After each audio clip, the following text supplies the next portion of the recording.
Welcome back to the Black Tornado Podcast, your home for underground metal. As always, I am your host, Adam, and today I've got James from Odious Spirit. What's up, brother? What's going on, man? Yeah, we've been talking about doing this for a little bit, and now the time has finally come.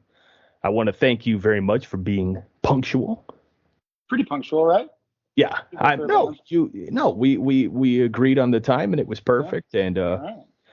I'm one of those people. I get like weird anxiety if I'm not on time. I'm trying to be one of those people. Yeah. I'm trying to be on time for stuff. That's my new thing. It's a pain in the ass, but it's just like a weird thing that I have. So again, thank you very much for being on time. And we're going to chop it up. We're going to get into Odious Spirit, and we're going to play some music so fans of the show can listen to you guys. And the plan is, of course, guys, if you like the music, head over to, what do you have? You have Instagram? What else social-wise? I just do Instagram. Okay, Instagram. So go to Odious Spirit at Instagram.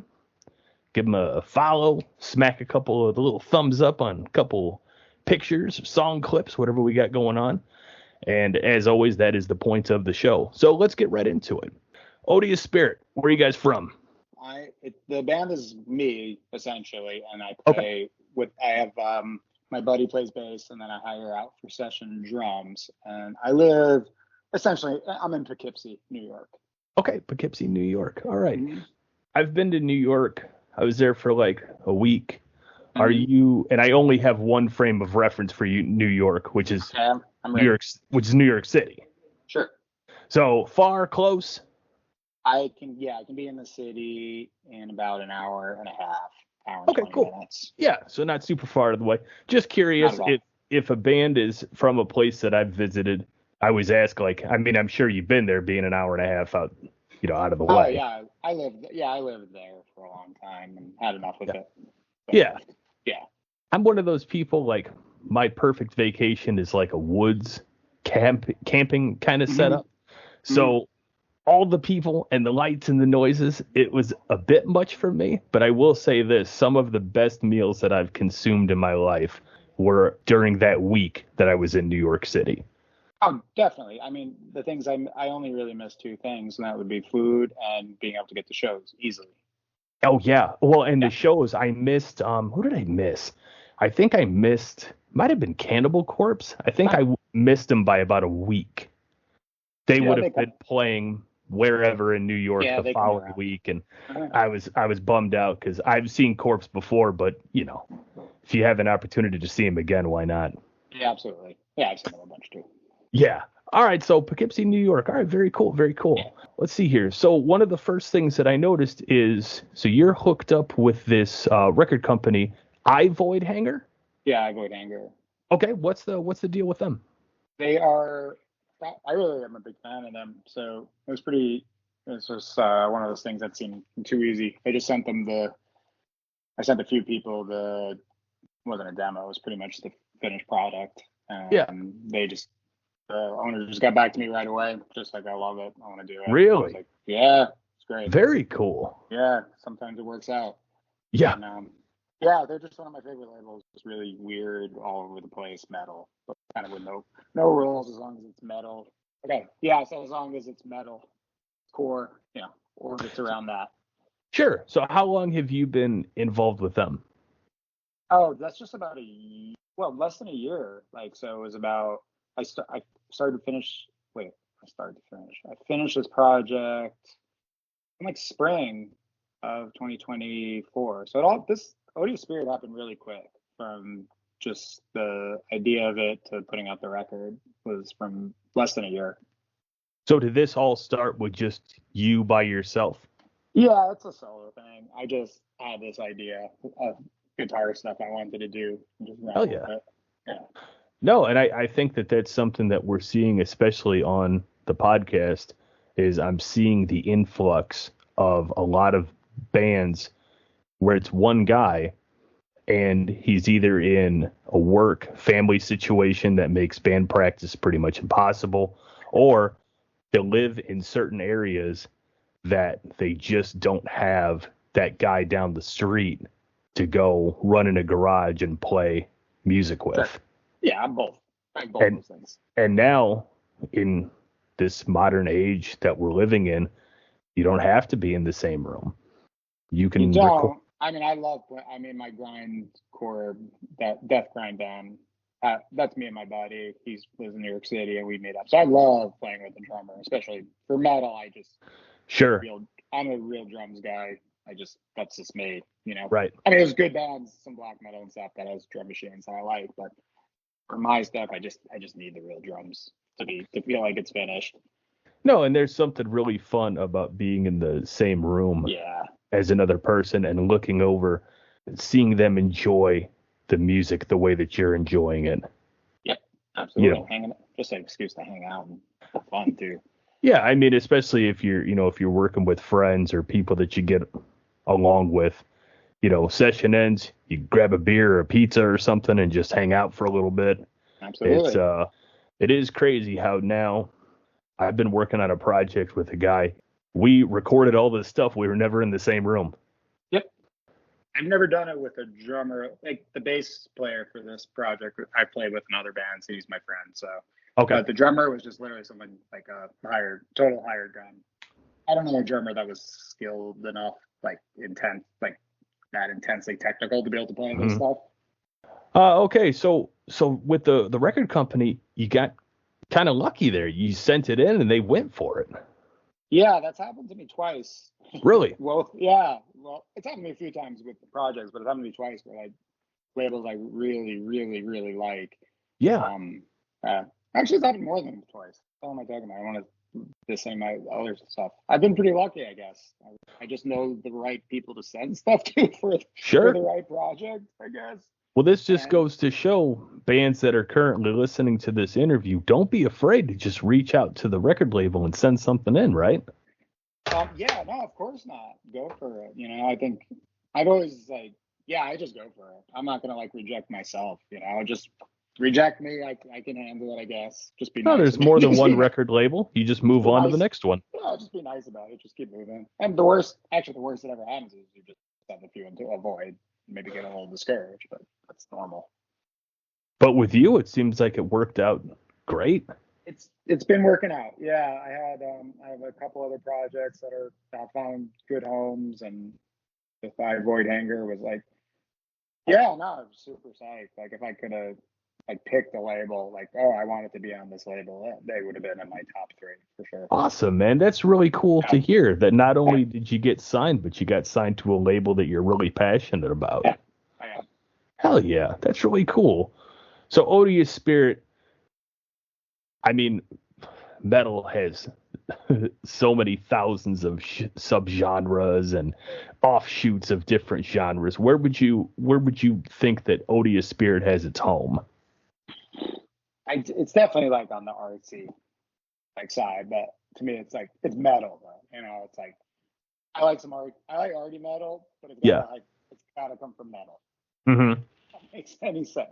Go crazy, add whatever you want, but it's if it loses, it's you can lose to something that it becomes the metal becomes a flavor rather than the heart of it. So right, that's really important to me. And so, I mean, it's death metal, it's experimental, it has a touch of maybe a touch of brutal in it, just a tad.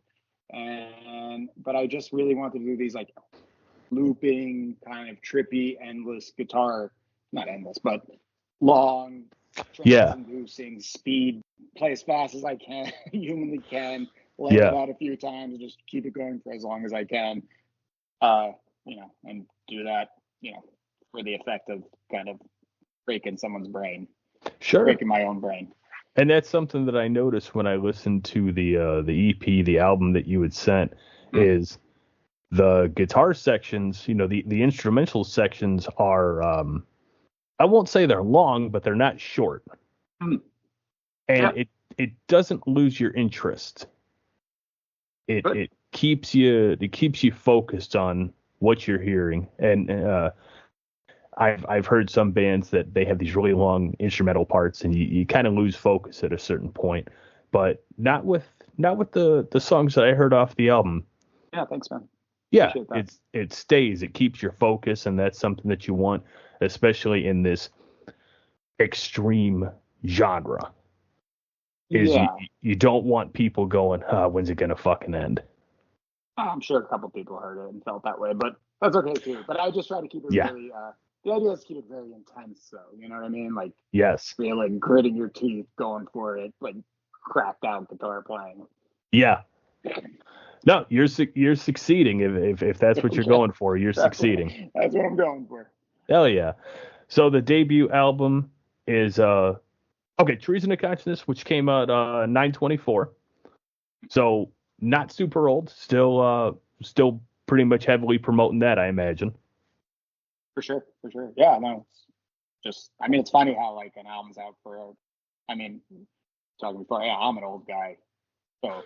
But nowadays, if a month is an album's out for 2 months, it's like old already. Actually, I saw a write up where it listed as like albums from earlier this year that you might have missed on a pretty good website, but it's Yeah. like 6 weeks or something. It's crazy. It's yeah, it's really something. I mean, especially with like the way that Bandcamp works, how Yep. you put out an album today. Well, so Mm-hmm. did 75 other Yeah. bands. Yeah. And For sure. tomorrow, 75, 80 more bands will put something out. And it's so hard to not drown in the Yep. sea of all of this music coming out so frequently. I mean, I probably spend a couple hours every week just paying attention to the underground bands on Bandcamp because if I don't, I'm gonna miss somebody really good because I Sure. just won't see their album uh, because it's like a needle in a haystack. I mean, yeah, of course. Can't keep that. But I just figure, maybe I take a little different approach. I figure out the good stuff, or the stuff I like, rather. I don't know what's good, but the stuff that I like will eventually get to me through my friends or through some algorithm or another, some And that's recommendation. that's a lot what helps with the show is I have friends that Yeah. are just like me. I mean, they scour Mm-hmm. YouTube and they scour metal pages and underground metal pages and they'll find, these bands and then send something to me and go, "Hey, here's this band from New Jersey. You got to check these guys out." And I listen to them and go, "Wow, these guys are really good." If my friend here hadn't sent this to me, I wonder A, if I ever would have found them at all, or B, when I would have found them. Yeah, it just gets lost. It's easy to get lost in the noise. Again, it goes back to the needle in the haystack. There's Mm-hmm. just so much that it's really hard to grab onto something. But with you having this connection with the record label, I mean that's got to help a ton because then now you have this entity bigger than yourself, which is helping to promote your music. Yeah, of course, of course. Yeah, I try. Plus, I always try to have get some help putting stuff out because I just better. I like to be associated with bands that I like. Actually, Sure. that's kind of the best part in a way. Yeah. It's like even they're like a decent indie label, but you like now there's also even if you're on a decent indie label, you're not gonna sell that much. You know what I mean? Yeah, It's like and you there's and you still so still much of have to that. put in well, you still have to put in your work from the band side. You can't just go, "Oh, well, the label's going to take care of it." Yeah, and this is not a live project too. That's the other thing. So it's like I really just to stand out or get anything, either you have to have somebody helping you out, I think, or you get Right. lucky. Hmm. Yeah, absolutely. And a combination of both helps. I would love to have this be a live project. Just where I do it now. Yeah, and I've heard that from other guys doing solo projects and guys doing like you where you'll have, you know, a couple hired guns, maybe a Hmm. friend, and that's what I hear a lot of is I'd love to make it a live project. Um, there's costs, there's scheduling conflicts, there's a lot that makes it very difficult to do. Yep. And Yeah. I guess that's just the reality of everybody not being 15 and in a garage Just somewhere having that after school. time. Also for Yeah, this project, it's just the I just need like a drummer that's sane. It's just because it's super hard to play. Like the drummer that I play with is really good, but it's he'd be the first to admit that it's beyond this capacity. yeah. No, that makes sense. So you picture it as a 3-piece. Odious Spirit would have to be a 4-piece for sure. Have to be a 4-piece. Yeah, because you need another guitarist too. So right, because if you're tracking over, right, because on the recordings, if you're tracking over yourself, then you would have to have a second guitarist. Yeah, exactly. I kept it to 3 maximum, but you could. I mean, live too. I would need to, and I got to sing that stuff and play. Anyway, whatever. I'd love to do it if the stars ever align. I'll play. Yeah, you never know. You never know. I miss playing shows. So hell yeah. So with that being said, so you've had a bunch of other projects in the past. Yeah, of course. I've been playing music for a long time. Okay. Any good show or tour stories? Man. Anything ever weird ever happened at a show? I got arrested once for crossing the Canadian border. Okay, that's a good good. Story. It's interesting. Plenty of stuff has happened. Yeah, no, I got arrested and charged with a class 8. I guess this is a good story. Got charged with a class E felony for having like 6 Ambien that weren't in my name. So it's just like the insanity, the intensity of the charge. Like the whole felony thing. I had to go to jail in North Dakota and this whole fucking thing. Wow. For a few Ambien. It's absolutely crazy. Yeah, it's not like you got pinched with like a bag of Coke or something. I know. It wasn't even weed. Right. It's just like fucking boring. Well, they're kind of fun, but just sleeping pills. Right. Wow. I was even like, wait, you're gonna arrest me for that? Like, I was naive. I mean, I was young. I was naive at the time. Yeah, you're almost thinking like this is like a ticketable offense, isn't it? Yeah, it's like a joke. Like I thought you'd flushing down the toilet. But anyway, yeah, me and my friend had one Ritalin. He got charged. That's right. I got a Class B felony. He got a Class A felony. Wow. One Ritalin, yeah, because that's like a higher level of controlled substance. Oh, okay. We're sitting in this jail in North Dakota, both of us in orange, just looking at each other like, what the fuck? Wow. Yeah, so that's a good story. And then anytime I took a plane or went through customs for the next, if you get arrested at customs, you're in some kind of list for a while. You're in a system. So, yeah, it's fucking annoying. So I would just be pulled aside and searched and blah, blah, blah. So, yeah, that's a tour story. Do you find that still happens now, or is it it's over with? Yeah, it's over with. Yeah. Okay. Sure. Yeah, thank God. And then did you have any issues with Canada past that where they like you can't return to the country? A lot of people have that because it was American customs that arrested me. Got it. If it was Canada, it would be a nightmare because plenty of people get like Canada will ban you for like whatever, littering. Yeah. Okay, so you got lucky that if it was going to happen, at least it happened at home. I don't know if it was lucky, but yeah, sure. Well, it could have been worse if it would have happened in Canada, right? It's a good. At this point, it's funny. It's yeah. For a long time. I'll have my friend in an orange jumpsuit looking fucking depressed in my head for the rest of my life, which is pretty funny. Yeah. Great image. So speaking of going outside of the country, so this record label, I Void Hanger Records, they're an Italian record label, correct? Yeah, they're in Italy. Okay. Yeah, which is interesting. That is kind of cool because you're obviously from New York, and you're signed to an Italian record label. Yeah, for sure. No, that's cool. That's pretty cool. Yeah, no, just whatever, sure. Because when we spoke initially, I got confused because on your page it said New York, and then I go and check out this record label, and the record label's from Italy. Yeah. And I go, where's this guy from? You know? Yeah. And I'm thinking about it, and even before we started the interview, I go, is this like an Italian guy? Like, I wonder how well, I hope his English is, decent enough to make this work. And it's just, the reason I brought that up is it's uncommon for an American band to be signed to a European label.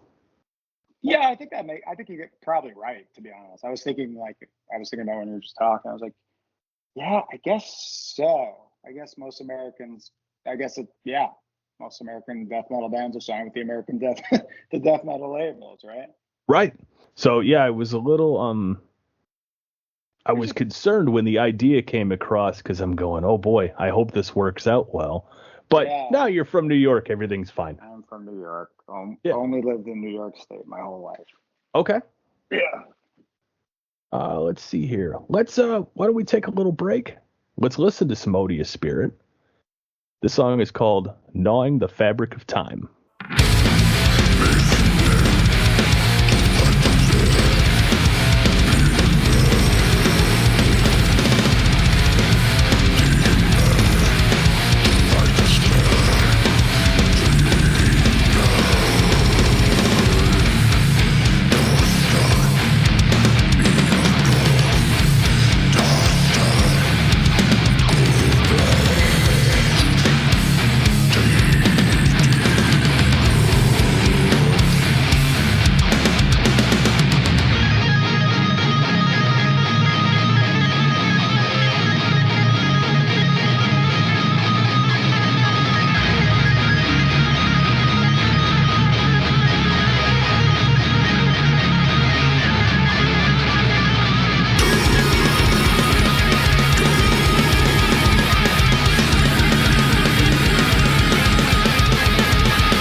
That was really good. I got done listening to the album that you had sent me, and this is a song that stuck out. So I said, let's go with this one. Why not? So any stories about the song itself, or maybe putting the album together? That song, I think, I know that one was put together in such like a kind of like a hodgepodge way. I never really finished one song and then go to the next song. I just kind of work through them all at the same time, keep Okay. them all and like keep them all going. That Okay. one, I definitely wanted to keep. That's a shorter song on the record for sure. So I wanted to keep that one Yeah. super tight, and it has kind of like a. That one has kind of like brutal kind of feel in the beginning, which I kind Yes. of dug. Yeah. So I'm trying to remember if that was the first song. 'Cause actually, I wanted this project to be a little more on the brutal death metal side, but it just, I don't know. You have one idea and then you wind up playing like spastic guitar leads. So, Right. I don't know. Yeah, that Nice. actually might have been the first song I wrote. Okay. Very cool. Mm-hmm. Yeah, like I said, I listened through the album. I liked everything that I heard, but there's always that one when you listen to an album or an EP, there's always one that sticks out to you. And I thought that this one does a really good job of representing the kind of music that you're aiming to put out. Thanks, man. Yeah, I think that song gets it all in a quicker time frame. Yeah. Yeah. For sure. Yeah. It was really it was cool. So I did have a question. So how did you hook up with the cover artist? His name is Martin. Is it Riveros? Yeah, that is totally through I Void Hanger, actually. Oh, really? Yeah, that had nothing to do with me. I wish I had something to do with that cover because I really love it. I was like, it's a great cover. So pumped. Like, yeah, no, we just started talking. He's like, I had a cover, just like a collage thing that I had sitting around. I wasn't psyched on it at all. But he was just like, I got an idea. I was like, okay, maybe I like it. I was just like, oh, it's like amazing. Like, it's so serious. Yeah. Very cool. Yeah, because I went to you guys are on Metal Odyssey. Yeah, that's the merch store. Yeah. Yeah, you're a distributor for merch. Yes. And I was looking at the shirt design. Yeah. And the artist was featured, which I think is really cool. I think that people like myself will see a cool piece of art that somebody's done, and then I go find the guy on social media, and then I start digging through his artwork to see other things, that he's done. He has really cool stuff. That would be like, I mean, who knows, but would love to use something again. It's just really, oh, it's a good thing about being on a table with someone you vibe with, is that you just seem to get it, and that helped me elevate it. To be honest with you, because I'm not a packaging guy. I'm not a visual. I cannot. I'm not a visual person. Like, I'm a music guy.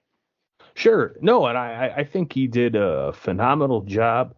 The detail in the art piece is phenomenal. It really does a good job of capturing your eye and then having you scan the entire image to pick up on the little pieces of detail that are in it.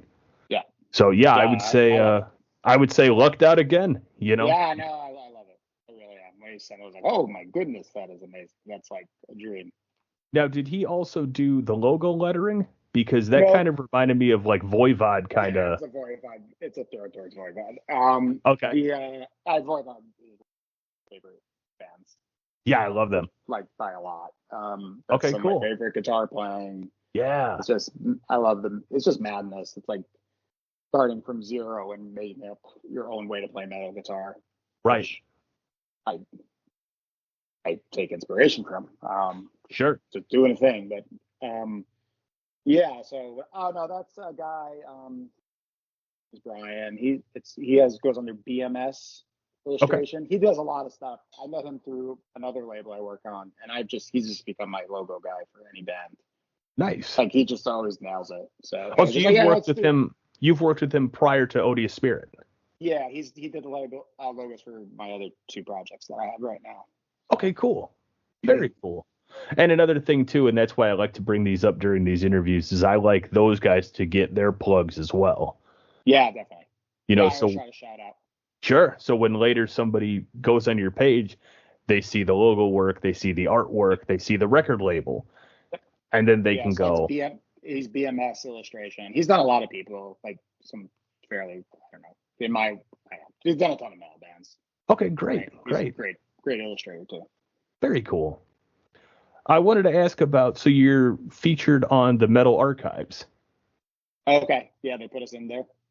Well, I was going to ask, how does that, did they do that on their own, or did you seek them out? No, I never sought them out.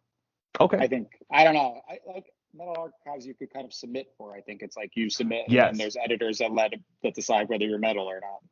And they're very, I don't want to get into the weird controversy with them, Is there but controversy? I don't even know it. well, it's not so much controversy. It's just that they have a very specific criteria for what they consider metal.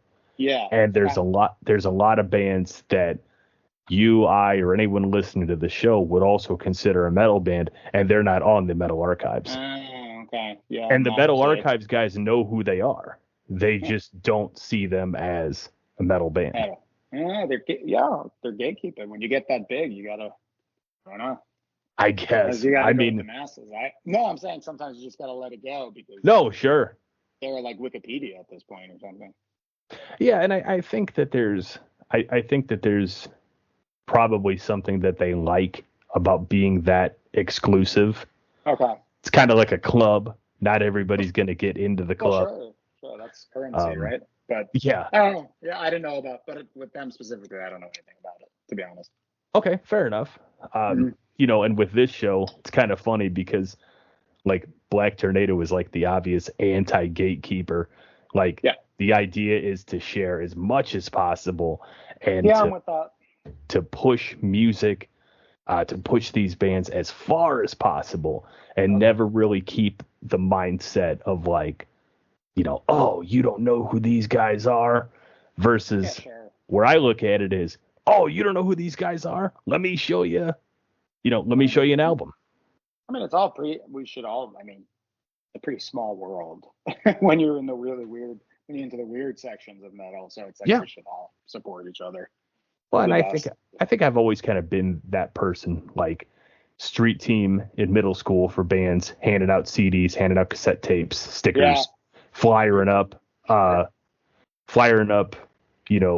telephone poles for shows coming up. And I've just always been that person who I like to stick a CD in somebody's face that I know is going to dig it. And then having that person come back to me and go, man, this band is awesome. Thanks for sharing it. Oh, yeah. So now that we're not handing out cassette tapes and CDs to each other, now everything is online. I still get to do the same thing. Yeah, it's cool that this is kind of like a radio show, though, in a way. Just throwing the stuff out there. Yeah, it's more of, I've always thought of this as more of a radio show versus like a YouTube channel where like I'm not going to like react to the new Slipknot song. Like, that's not what I do. I'd rather take one of the hundreds of tracks that I have, whip up a playlist that I think is cool, put it out every 2 Fridays, and then while you're driving to work or doing your dishes or whatever, maybe you hear a band from Germany and you're like, holy shit, dude, these guys are awesome. And then obviously the idea is that once podcast ends, you go to the Facebook page, the Instagram page, click that little link that sends you over to the band, and then dig into them.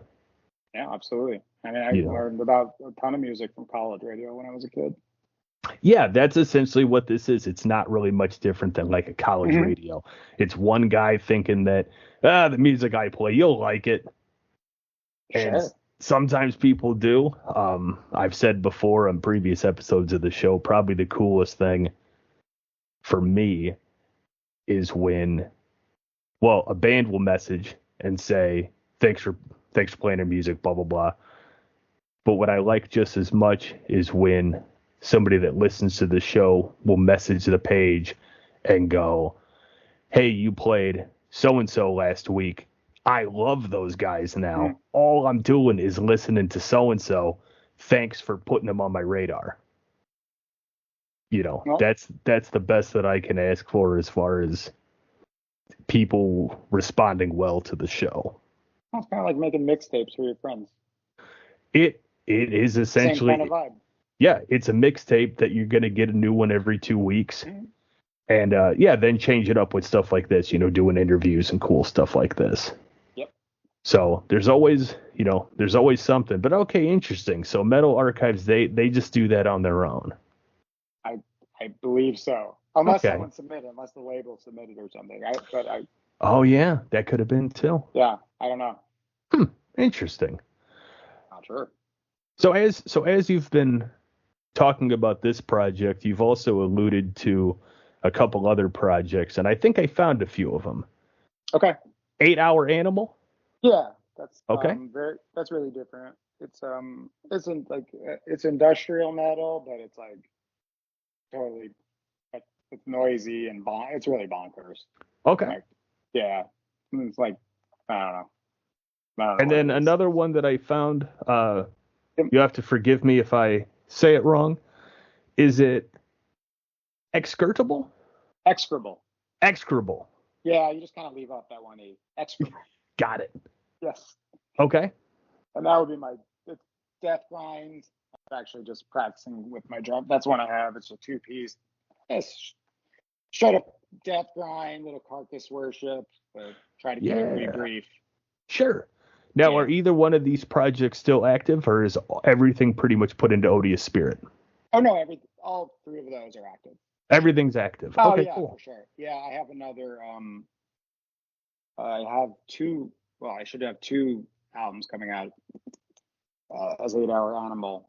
A reissue, a vinyl reissue of another album, and then a new album coming out in the spring too. Very cool. Yeah.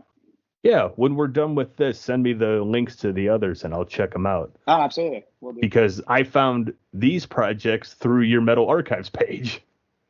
Yeah. Okay. Well, that's the good thing about Metal Archives, right? I mean, that's what I always dig. It's like seeing like who plays on what and seeing bands that other bands that are involved, and then you get to see who are Nazis too by 3 degrees of separation. And then Yes. check and make sure you're not giving money to Nazis because I try my best not to do that. Trust me, coming from somebody who runs a show like this, I have to do quite a bit of fact checking before I put somebody on. Yeah, a few degrees of separation, but yeah, because if not, then the messages start coming in. Yeah. You know, why did you play these guys? They do this, that, and the other. So I do my best to. Yeah. Well, what do you do when you like the music and then you find out they're a bunch of fucking Nazis? It's a bum out. It's hard. I mean, so you check first. You're always gonna get those people that say, you know, separate music from the art. But if what you want to do. If the art is something that I'm vehemently against, sure, I kind of just have to delete them from the playlist and move on. Yeah, sure. Find the next band. There's people you don't agree with, and there's people advocating the destruction of people based on ethnicity. And I can't send those guys $25 for a T-shirt. Yeah, that's not politics. That's madness. I can't give you money. I feel really conflicted. And then I'm going to wear it on my chest. And then if somebody else sees it, they're going to go, that dude's a Nazi. I mean, I have no qualms about my opinion on that. I think I'm pretty clear on that one. I think a lot of people share the same thoughts, so I guess you're okay. A lot of people don't, but we all have guilty pleasures, you know. I still throw on an Inquisition album now and again, and that's pretty, that's a pretty dark association. So right. I'm not judging anybody. Yeah, fair enough. Yeah. Fair enough. All right, so now here comes the point of the show where pretty much the last handful of interviews I've done, I always pretty much end with this question is, listeners of Black Tornado, what do you want to tell them? What do they need to know either about Odious Spirit, 8-Hour Animal, these other projects coming up? What should they be on the lookout for? I just put out a Death Grind tape. Execrable. It's on Acid Redux Productions. It's not the Bandcamp. Got a few copies left. It's definitely outside of the metal sphere, the more noisy industrial stuff, and that album. And always releasing stuff. So I do keep all my Bandcamps separate because I don't know, that's just the way it is, and I kind of regret it. But they're all very different. So, but if you go to Odious Spirit, you can find I think all the other ones. And then the next Odious Spirit record is in the works, but I just put it out, so we're talking. Sure. I mean, I talked to Void Anger about it, but I'm at least 6 months away from anything approaching a finished product.